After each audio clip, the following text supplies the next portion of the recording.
Diketahui Ilham melakukan ancaman bom pada maskapai penerbangan Singapore Airlines melalui email pada tanggal 1 Juli lalu. Dalam email tersebut, dirinya berpesan agar Singapore Airlines tidak melakukan penerbangan SQ221 karena ada bom dalam pesawat tersebut. Akibat ulah nakal Ilham ini, pesawat tersebut sempat tertunda penerbangannya selama beberapa jam untuk pengecekan keamanan. Dir Tipideksus Bareskrim Polri, Brigjen Pol Victor Simanjuntak mengatakan, saat ini Ilham telah diamankan di Bareskrim Polri.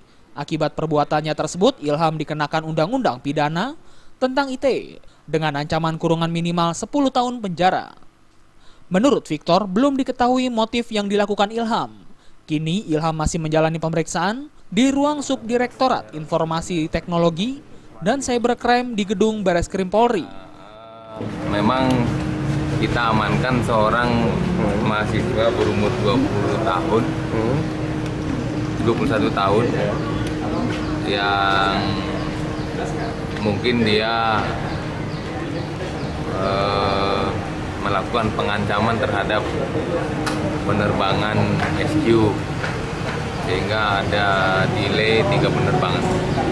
Ancamannya seperti apa Pak? Ya. Delay penerbangan Pak? Ya, ancamannya jangan terbang karena di dalam pesawat tersebut ada bom. Segera mendarat. Motifnya apa Pak? Nah, motifnya nanti kita dalami dalam pemeriksaan. Ilham merupakan mahasiswa bidang IT di salah satu perguruan tinggi swasta di Indonesia. Pengancaman dilakukan Ilham seorang diri. Ancaman tersebut dikirim Ilham ke pihak otoritas penerbangan dari Singapore Airlines. Dari Jakarta, Hendri Fajaryadi melaporkan.